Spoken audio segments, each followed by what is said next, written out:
আসসালামু আলাইকুম প্রিয় দর্শক, আজ সারাদিন মানে শুক্রবার সারাদিন এবং গতকাল সন্ধ্যার পর থেকেই একটা কথা, একটা আওয়াজ, একটা আলোচনা সারা দেশের সাধারণ মানুষের মধ্যে ছড়িয়ে পড়েছে। সেটা হলো ডক্টর ইউনূস সাহেব পদত্যাগ করতে চাচ্ছেন। পদত্যাগ করতে চাচ্ছেন, পদত্যাগ করতে যাচ্ছেন নয়, চাচ্ছেন। কেন চাচ্ছেন?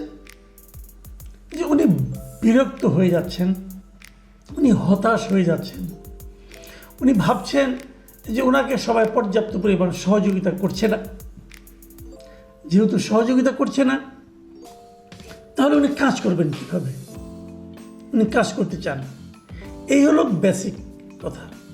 তো এই কথাগুলিতে বললেই যে মানুষ আবেগ আপ্লুত হয়ে যাবে, সেই বাস্তবতা বোধহয় এখন আর নাই। হতো আজকে থেকে যদি 9 মাস আগে উনি কথা বলতেন যে সবাই আমাকে সাহায্য করছে না, সহযোগিতা করছে না, আমি থাকবো না, মানুষ আবেগ আপ্লুত হয়ে যেত, মানুষের তো ঝাঁপিয়ে পড়তো।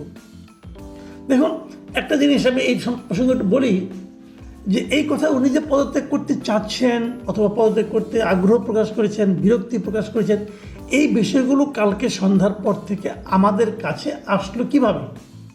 বিভিন্ন মিডিয়ার মাধ্যমে, সোশ্যাল মিডিয়ার মাধ্যমে।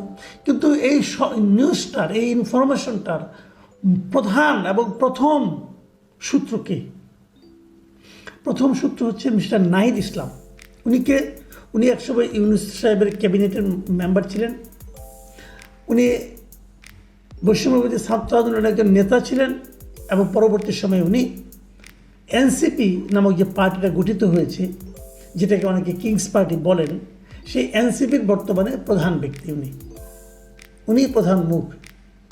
তো এনসিপির নেতা বলেছেন, আমি কালকে থেকে এটাকে অপেক্ষা করছিলাম যে উনি যে বললেন, আসলে কি ডক্টর ইউনূস চাচ্ছেন এরকম কিছু করতে? আসলে কি ডক্টর ইউনূস হতাশ? আসলে কি উনি কারোর ওপর ক্ষুব্ধ? এই বিষয়গুলো জানার জন্য আমি তখন থেকে অপেক্ষা করছি। তো আমার অপেক্ষার পদ্ধতিটা কি, আমি কি কার কাছ থেকে জানতে চাই?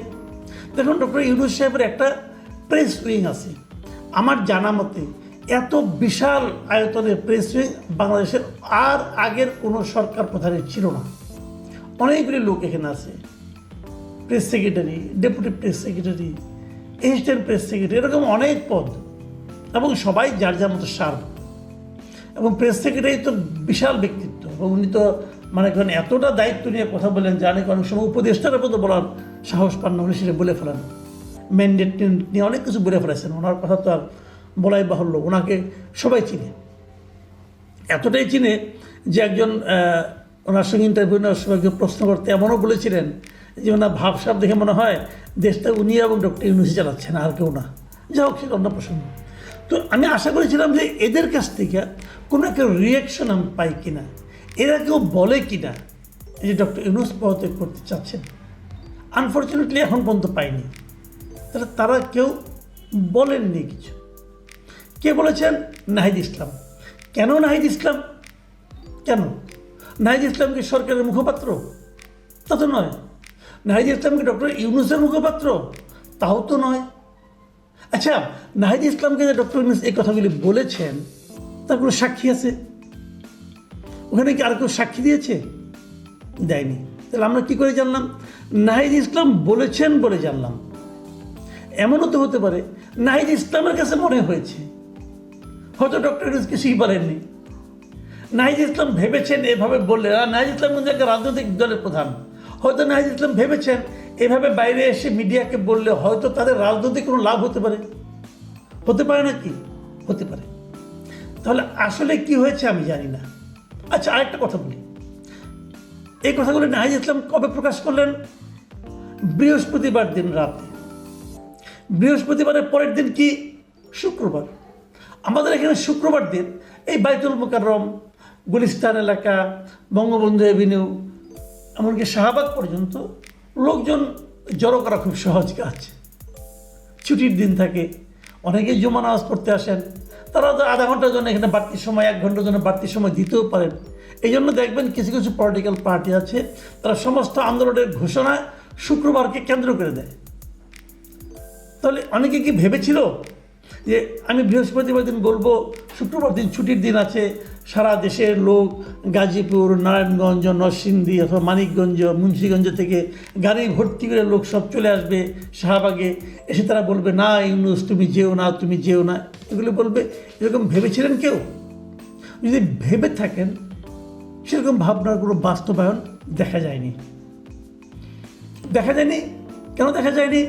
আসলে ওই যে বললাম, 9 মাস আগে যেটা ছিল ডক্টর ইউনূসের, সেই ইমেজটা এখন আর নাই।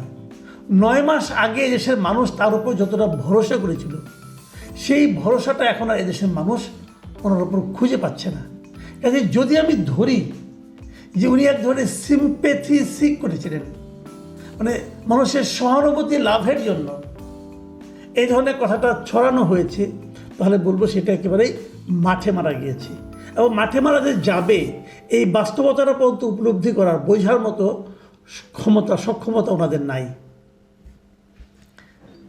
তারপর উনি বলেছেন, এখন নাহিদ ইসলাম সাহেব এখান থেকে বের হয়ে এসে কী বললেন? উনি বললেন যে, আমি ওনার কথাটাই পড়ে শোনাই। উনি যেটা বলেছেন সেটা বলেছেন যে উনি নাকি সকালেই শুনেছেন যে ডক্টর ইউনূস পদত্যাগ করতে পারেন। এটা শুনেই এই বিষয়ে কথা বলার জন্য বিকেলে উনি ওনার সঙ্গে দেখা করতে গিয়েছিলেন সন্ধ্যায়। তারপরে উনি ওখান থেকে বেরিয়ে এসে বিবিসি বাংলাকে উনি যে কথা বলেছেন সেটা আমি হুবহু করে শোনাই। উনি বলেছেন যে, স্যার বলেছেন আমি যদি কাজ না করতে পারি, যে জায়গা থেকে তোমরা আমাকে আনছিলা একটা গণ-অভ্যুত্থানের পর, দেশের পরিবর্তন, সংস্কার, কিন্তু যেই পরিস্থিতি, যেভাবে আন্দোলন বা আমাকে জিম্মি করা হচ্ছে, এটসেট্রা এটসেট্রা, মানে উনি আনহ্যাপি হয়ে যাচ্ছে, ওনাকে সবাই জিম্মি করছে, উনি কাজ করতে পারছেন না। আচ্ছা, একটা প্রশ্ন আমি বলতেই চাই, 10 মাসে উনি আসলে কী কাজ করেছেন? গত 9-10 মাসে উনি যে কাজটা করেছেন, কী কাজটা করেছেন? আমি যদি বলি মোটা দাগে, উনি দেশটাকে বিভক্ত করেছেন, দেশটাকে ভাগ করে দিয়েছেন। উনি কোথায় দেশটা শান্তির লক্ষ্যে দেশটাকে ঐক্যবদ্ধ করবেন তা করেননি, উনি দেশটাকে ভাগ করে দিয়েছেন। উনি মব ভায়োলেন্সকে এক ধরনের প্রাতিষ্ঠানিক বৈধতা দিয়েছেন। মব ভায়োলেন্স যে কী পর্যায়ে পড়ছে আপনি চিন্তাও করতে পারবেন না। আপনারা আমি ভুল বললাম, চিন্তা করতে পারবেন না কেন? আপনারা তো দেখছেন, পৃথিবীর অন্য কোনো দেশের লোক চিন্তা করতে পারবে না আমাদের এখানে মব ভায়োলেন্সের নামে কি হচ্ছেটা কি। যে কোনো একজন লোকের দিকে আঙুল তুলে বললেই হলো সে স্বৈরাচারের দালাল, বললেই হলো সে স্বৈরাচারের দোষর, তাকে ধরে পিটাও মারো, কেউ কিছু বলবে না। এই বাস্তবতা হয়েছে। কয়েকদিন আগে দেখলাম ধানমন্ডিতে এক ভদ্রলোকের বাড়ি ঘেরাও করেছে কয়েকজনে, ঘেরাও করে বলছে উনি স্বৈরাচারের দোষা, তাকে অ্যারেস্ট করতে হবে। পুলিশ বলছে ওনাকে তো আমি অ্যারেস্ট করবো, কোন মামলায় করব? মবের যে লিডার সে বলছে আগে অ্যারেস্ট করেন, তারপর আমি যে মামলা দেব। ভাবুন কোন দেশে আছেন আপনি? এই দেশে চলেছে। তাকে পুলিশ ধরে নিয়ে গেছে, ওই মব যে করেছে সে, যে ওই ভায়োলেন্স করে, ভায়োলেন্সের নেতা যিনি তাকে ধরে নিয়ে গেছেন। এনসিপির আরেক নেতা যে তাকে ছাড়িয়ে এনেছে। মানে এনসিপি ওই মব ভায়োলেন্সকে এক ধরনের প্রাতিষ্ঠানিক বৈধতা দিচ্ছে। আপনি এই কাজটা করেছেন, আপনি আর কি কাজ করতে দেয়নি আপনাকে বলেন তো দেখি? একটা কাজ বিএনপি শুরু থেকে বলছে, আপনি নির্বাচন জবেই করেন একটা রোড ম্যাপ আমাদেরকে দেন।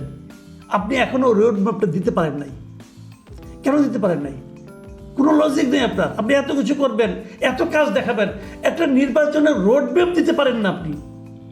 আপনি বলতেন যে আমি এটা 5 বছর পরে করবো, আমরা জুন মাসে করবো, কোন মাসে করবেন, কীভাবে করবেন, একটা রোড ম্যাপ চাওয়া হয়েছে আপনার কাছে, দিতে পারেন নাই। সবসময় এখানে এক ধরনের অস্পষ্টতা, এক ধরনের কুয়াশায় ঢেকে রেখেছেন আপনি নির্বাচন বিষয়টাকে। কেন? কোনো যুক্তি আছে? আন্দোলন হচ্ছে, আপনি একটা আন্দোলনও ভালোভাবে মেটাতে পারেন নাই। আন্দোলনগুলি যে হচ্ছে, মানুষের যে দাবি দেওয়া থাকবে না? এরকম দেশে, গরিব একটা দেশে মানুষের মধ্যে হাজার রকম দাবি দেওয়া আছে। দাবি দেওয়াগুলি যৌক্তিক কি অযৌক্তিক কখনো বিবেচনা করে দেখেছেন? কেবল আপনি দেখছেন যে এনসিপি কোনো দাবি নিয়ে আসে কিনা।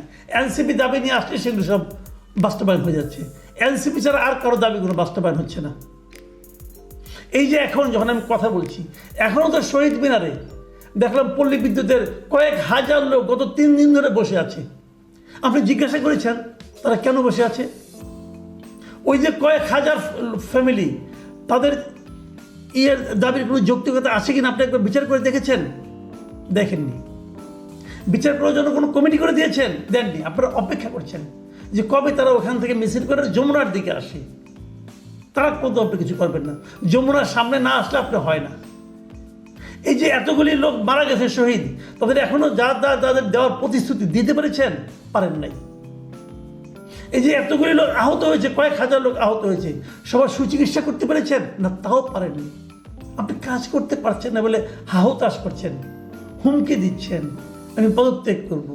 পদত্যাগ করে মানুষের সিম্পেথি আদায় করতে চাচ্ছেন কেন? বিরোধটা কোথায়?